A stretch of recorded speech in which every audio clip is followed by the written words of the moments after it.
Oi oi. Chepstow day one's almost finished. It's 4:15 at the time of recording. And yeah, been a day for watching. There's been some information that's come out of it. Been some varied results, I guess. But early in the season, so probably why there wasn't so many bets yesterday. I'm going to talk about the horses like Fancy Saturday at Chepstow. And then I'm going to go on to Ffos on Sunday because there's a couple there to keep an eye on. Now, go through all of the races at Chepstow, but quick sentiment for all of them. Juvenile Hurdle, not interested in it, but Age of Sail and Tuddenham Green are obviously interesting. The Mated River Handicap Chase looks like a race where almost everything's got a chance. I would, if I like to whittle it down, I would say that Jacomar, the step up in trip, I think is going to be really key to this horse. 7-year-old can find a bit more improvement for the fact that he is stepping up in trip. So I quite like that. Not be too big a price, so probably wouldn't be a bet to be fair, but Jacomar be one interested in there. The Novices Chase, that's 2.5 miler. McFabulous obviously comes with the reputation. He is an 8-year-old, so he's going chasing a little bit later. Sebastopol, not the greatest jumper. He's fallen quite a few times and made some big mistakes, but he has won round here even with making a mistake. Now McFabulous jumped right at his hurdles and he can hang left and right as well. So as much as the other two haven't got a chance in there, I'd probably look at this in a sense that I wouldn't want to back Sebastopol at 13-8 when McFabulous is 8-11. I'd rather lay McFabulous, equivalent of getting 11-8 for the rest of the field, and then have those other twos running for me because Sebastopol can make a mistake. But this is me looking for a bet as opposed to having a bet. Looks like a good race, but I like Sebastopol. Then there's the Memorial Handicap Chase. Only 4 runners. I think Paint the Dream, despite giving tons and tons and tons of weight away to the rest of the field, probably still is the likely winner in the race. I wouldn't want to back a horse that's giving £20 away to potential improvers. Light and Strike for Emma Lavelle, I think, is the biggest danger, despite the fact that it's 3-1. Co-second favourites of 3 and behind. The Silver Trophy, Broomfield Berg was all for there to see when he was 130 rated at Cheltenham, where he should have won, and he didn't. Obviously, a bit of a dog of a horse. Now, there are 10 runners. I think there's a bit of rain coming in. We saw that Friday, so maybe the field will hold up. I do just wonder whether Broomfield Berg might run well and just get beaten. So potentially you could look at backing him in the place market. I think Lord Baddesley, stepping up in trip will suit him. The last day he did step up in trip and he fell behind Borbarley that's in this race as well. Now it was quite a way out, 4 out I think, but it was travelling well.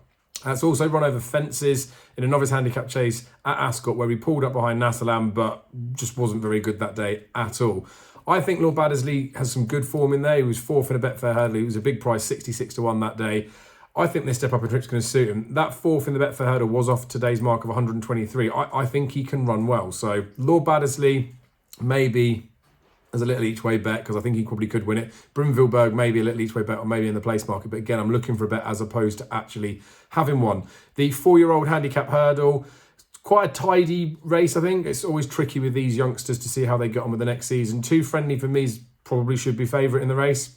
I'm about 13-2 poke up the prices I can see here. I think that looks fair. Saint Segal, a good friend of mine, thinks that's got a proper chance in the race, so one mention for that. And then Impulsive One has got to be better than he's shown so far, but he's running at Aintree with Too Friendly. He's like 6.5 lengths, I think he beat him, and he's only given him £4. Saint Segal, Too Friendly run against each other in the Boodles. There's a £2 swing for Too Friendly in his favour, so tidy enough race. Nothing in the bumper. I did look through for breeding, so ultimately thoughts for Saturday, but there's no stinking bets in there. There was a bet I wanted to look at for Sunday in the Welsh Champion Hurdle. Before that, we'll talk about the Norton Coin Novices Handicap Chase, because there's quite a few good horses in here.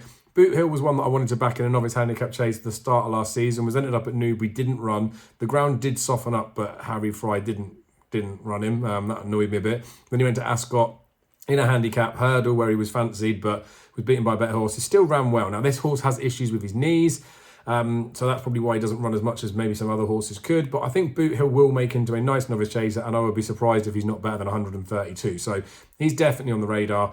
I think Wicked West for Dr. Richard Newland. It's run 3 times over fences. Only won once, but fell when it was going quite well. And then it ran behind Hell Red, where he was just pants right from the beginning, made a massive mistake.